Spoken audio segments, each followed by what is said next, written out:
Hi friends, welcome back to my channel మోక్ష media అండి. ఇక్కడ మా చెల్లెవాళ్ళ ఇంటి దగ్గరికి అయితే వచ్చినాం కదా. ఆ వీడియోలో అయితే నేను తీసిన. అక్కడనైతే ఏం చేస్తున్నా చూడండి. అక్కడనైతే నైట్ అయితే ఉడకి నానబెట్టుకున్నా, మార్నింగ్ ఇట్లనైతే చేస్తున్నా. ఏమేం చేసిన అనేది అయితే చూడండి. ఛార్జింగ్ అయిపోయింది. ఓకే ఫ్రెండ్స్, చూస్తూ ఉండండి. చూడండి, మనం మళ్ళీ వేసినాం కదా గ్రైండర్లో, ఎంత బాగా పైన కుక్కిపోయింది మొత్తం. చూడండి ఎట్లా అయిపోయిందో. ఇదైతే దీంట్లోనైతే ఇప్పుడైతే వేస్తున్నాం. మొన్న చెప్పినా కదా సేమ్ దానికి వేసుకుంటూ చెల్లెకి ఏనికి రాదు ఓడాలేదు, అందుకోసం అయితే నేనైతే వేస్తున్నా. ఇప్పుడు ఇంటనే బియ్యం పిండి వాళ్ళు వేసుకుంటున్నా, కానీ గ్రైండర్లో వేసి మొత్తం అయింది. మొత్తం బాగా ఎదిగింది పిండి అనేది. మమ్మీ ఏం చేస్తున్నా? Chicken curry. ఏం చికెన్? ఏ చికెన్ ఉంటుంది? సుహానా మసాలా వేసి వండుతున్నాయి. అన్నీ కలిపి పెట్టినా వండుతాను, ఇంకా టైం పడుతుంది అవడానికి. కూర్చోబట్టి కొనకు పెట్టినవా? ఇంతకుముందు తినలే మా ఫ్రెండ్స్, మా పాప పెట్టే ఫ్రెండ్స్ ఇంతసేపు దాకా ఆగిడాయి ఆన్ చేసిన అనుకుంటుంది. ఇదే ఆనే చేయలేదు మా షైని. చికెన్ కర్రీ వండుతున్న ఫ్రెండ్స్. ఇంకో టిఫిన్ అయితే చేసినాము, వడలు అయితే చేసినాము. బాగా వచ్చినాయి గ్రైండర్ వేసి చేస్తేనైతే. చెయ్యితో కలపని అవసరం లేదు, చెయ్యి నొప్పిలే. మిక్సీలో అయితే దాన్ని బాగా మిక్సీ చేయాలి, ఇట్లా చెయ్యితో కలపాలి. దీంతో అయితే అవసరమే లేదు గ్రైండర్ అయితే మనకు. కానీ గ్రైండర్ అయితే ఇలాంటి వారికి పనిచేస్తుంది, కానీ చట్నీలకైతే మన పని లేదు అది. ఇప్పుడైతే చికెన్ కర్రీ అయితే ఉంటున్నా. ఇక కేజీ చికెన్ అయితే తీసుకోవాలి. కేజీ అనేది స్కిన్తోనైతేనే ఇష్టం మాకైతే. ఇట్లా స్కిన్తో అయితే బాగుంటుంది కర్రీ కూడా, టేస్ట్ ఉంటుంది. అందుకే చికెన్ స్కిన్తోనే చేస్తాం ఇది కూడా. అక్కడ సుహానా మసాలా వేసి అయితే వండుతున్నా. టేస్ట్ బాగున్నదని చెప్పి మా చెల్లె కూడా మొన్న డీమార్ట్లో తెచ్చింది. బై వన్ ఉన్నది అలాగే ఆఫర్. ఏం లేదు, ఆఫర్ లేదా? ఆఫరేనే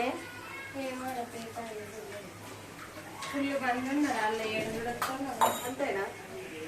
ఇక ఆనియన్స్ మంచి ఇట్లా కలర్ వచ్చి రాక రాసుకొని ఫ్రైకి వేస్తున్నాం. చూడండి డైరెక్ట్ ఇవన్నీ కలిపి పెట్టిన అయిపోయింది. దీనికి అన్ని లేవే వేసిన, డైరెక్ట్ వేస్తున్నాం అంతే. పడుతుంది అనే ఇలా ఇక ఇది కూడా దోమేసి.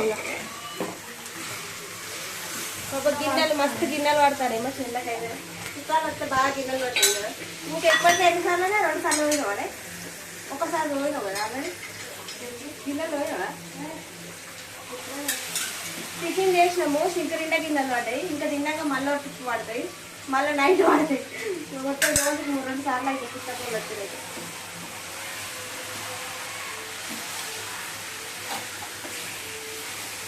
కర్రీ అయితే పొయ్యి మీద వేసినండి. చికెన్ అయితే పొయ్యి మీద వేసినా, ఇంకా అవుతుంది. ఒక 5 నిమిషాలు అయితే అయిపోతుంది.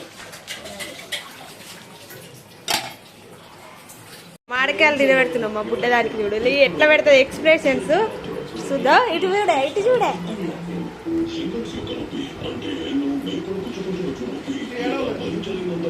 అయ్యో ఏమంటలే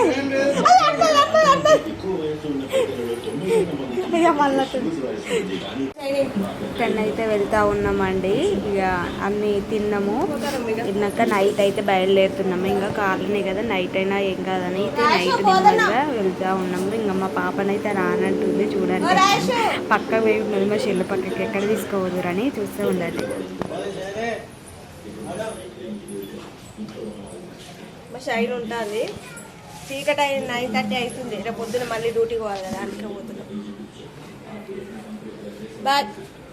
ఇప్పుడైతే ఇంటికి వచ్చిన ఫ్రెండ్స్. ముఖాలు చూడండి ఎట్లయినాయో, మొత్తం వాంతింగ్ వచ్చినట్టు అవుతుంది మా ఊళ్ళో. టైం అయితే 10:30 అవుతుంది. ఇప్పుడైతే ఇంటికైతే వచ్చినాము. నాకైతే కార్లో మొత్తం పిచ్చి పిచ్చి అయిపోయింది. ఇప్పుడు కార్లో వచ్చినాక ఇప్పుడు అద్దం మొత్తం గ్లాస్ అంతా దించుకొని బయట తలకాయ పెట్టాను. అయితే మొత్తం ఇట్లా గ్లాస్ దించుకొని దాని మీదనే ఇట్లా వండుకున్నది. అయితే మొత్తం వాంతింగ్ వచ్చినట్టు అంత తిక్క కాబట్టి నాకైతే. ఓకే ఫ్రెండ్స్, ఇప్పుడైతే అస్సలు చాదన అయితే లేదు నాకైతే. కార్లో వస్తే అస్సలు పడదు నాకైతే. ఇప్పుడైతే పండుకుంటా నేనైతే మా ఊరు. Okay friends, good night.